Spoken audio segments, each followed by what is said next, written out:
Les amis, les mauvaises nouvelles continuent. Le FC Barcelone va bientôt quitter son stade préféré, Montjuïc. C'est vraiment dommage parce qu'on va retourner jouer dans le plus beau stade d'Europe dans les prochaines semaines. Mais qu'est-ce que c'est dommage! On va retourner dans le stade qui a accueilli la plus belle remontada de l'histoire du football.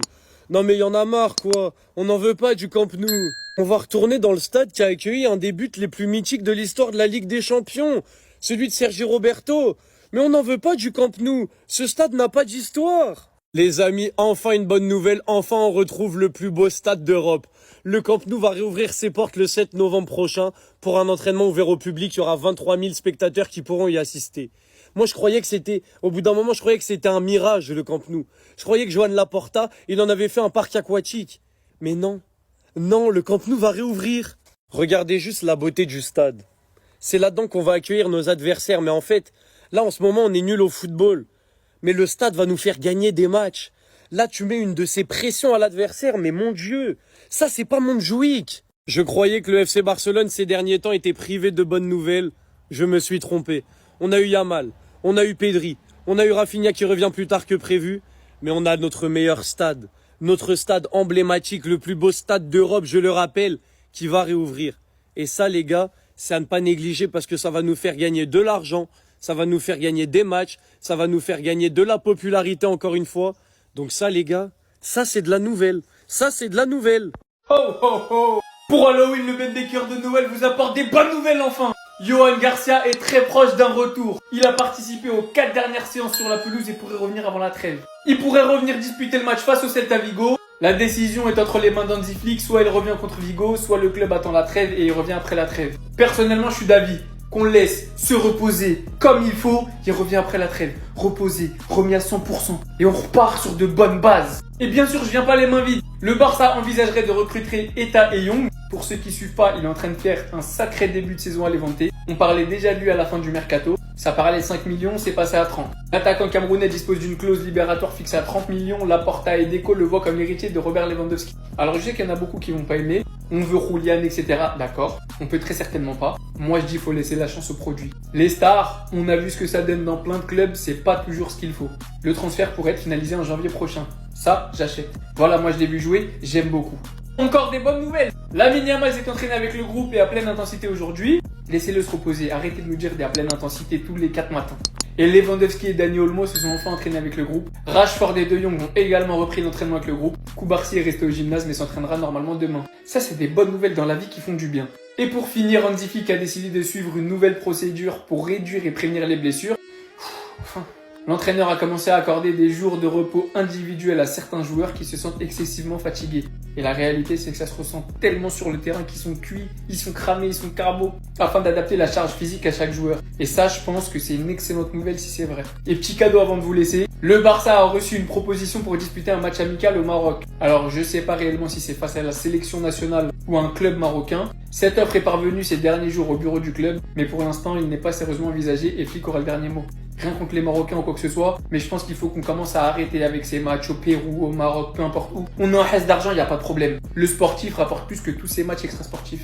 Laissez les joueurs se reposer, arrêtez de leur imposer des déplacements je ne sais où, dans des dates hors calendrier FIFA qui les surchargent et qui font que par la suite on se retrouve blessé. Et après, on perd des points en Ligue des Champions, en championnat. Tout de suite maintenant, la priorité ne doit pas être les finances du club, mais bel et bien la santé de tous les joueurs pour pouvoir être en compétition en janvier, en février, en mars, en avril et en mai. Je te dis, Patio, tu es un excellent défenseur qui fait partie du top 10 à son poste. Il ne fait pas partie du top 10. Pour moi, ça a été le meilleur. C'est le meilleur défenseur au monde. Pour moi, si tu prends depuis plus d'1 an, c'est le meilleur défenseur sur la forme actuelle.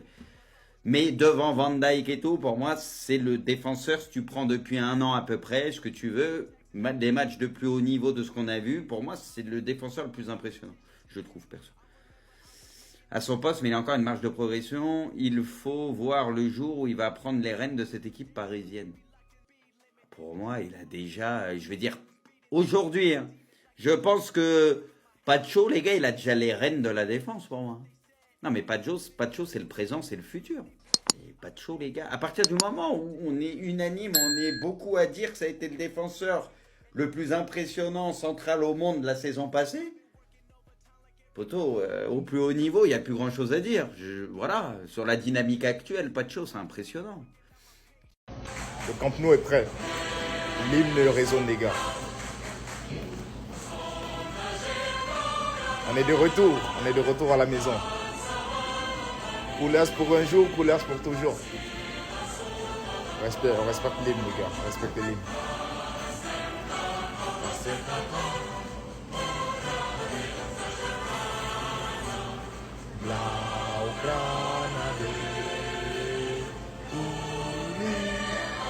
J'espère que cette fois-ci c'est bon les frères. L'équipe première du Barça reviendra au Camp Nou le 7 novembre pour une séance d'entraînement. Les gars, c'est officiel. C'est officiel. C'est officiel. Regardez-moi ce stade-là. J'en ai marre du Montjuic. J'en ai marre. Je veux dire, j'en ai marre. Regardez les matchs les frères. Même à domicile Ligue des Champions, il n'y a pas d'ambiance. Là, la pelouse, t'arrives là, tu vois vraiment le... Il n'y a pas le toit encore. Ça c'est vrai, il n'y a pas le toit. Mais ouais, dans 2-3 ans, il y aura déjà le toit. Mais là, nos gars ils vont s'entraîner. Et ça va coïncider avec le retour en forme du Barça. Vous allez voir. Faites-moi confiance. Là, on est parti pour compter sur ces deux-là pour marquer contre le Bayern. Aujourd'hui, on apprend qu'Ousmane Dembélé, il n'arrive pas à retrouver ses sensations. Carrément, il est incertain contre Nice. Mais les gars, je vous l'avais dit, ça se voyait. Vous avez vu son match contre Lorient? Même pour un joueur qui est de retour de blessure, c'était très très inquiétant. Le problème, c'est que dans ces matchs-là, on a besoin de tueurs devant. Et la blessure de Désiré Doué nous fait mal. Et il faudra compter sur Bradley Barcola. Et Bradley Barcola, en Ligue des Champions, il n'arrive pas à passer un cap.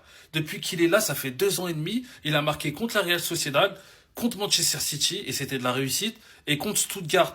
C'est pas suffisant. Et on a Kvaratskhelia, on va pas se mentir, on l'a rodave, hein.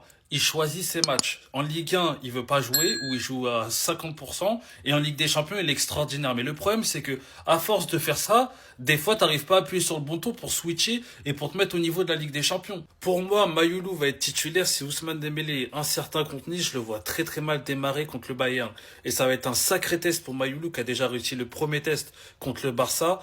Mais là, il pourra confirmer que c'est vraiment une option. Donc, faux neuf au Paris Saint-Germain. Je reste largement confiant pour ce match-là, malgré que le Bayern fait un début de saison extraordinaire. Mais si tout le monde est au niveau et si certains joueurs décident de passer un cap, on va le faire. Les gars, on arrête tout. On en est à la 700e annonce officielle, comme quoi le Camp Nou va pouvoir réouvrir. Et normalement, l'équipe numéro 1 masculine des hommes va pouvoir faire son retour lors d'une séance ouverte au public le 7 novembre. Le Camp Nou devait ouvrir lors du match contre Como. Le match contre Como, il avait lieu durant le mois d'août. Là, on est le 7 novembre. Laporta, on avait même fait une vidéo officielle. Donc moi, comme beaucoup de supporters barcelonais l'ont dit, tant que je ne vois pas un arbitre dans le terrain en train de consulter la VAR pour siffler un penalty imaginaire contre le FC Barcelone dans le Nou Camp, je ne croirais pas au retour dans ce stade. Dites-moi ce que vous en pensez, vous. Regardez, les gars. Là, on approche de la fin, mais c'est pas encore fini pour moi. On se rapproche de la fin, mais ce n'est pas encore fini.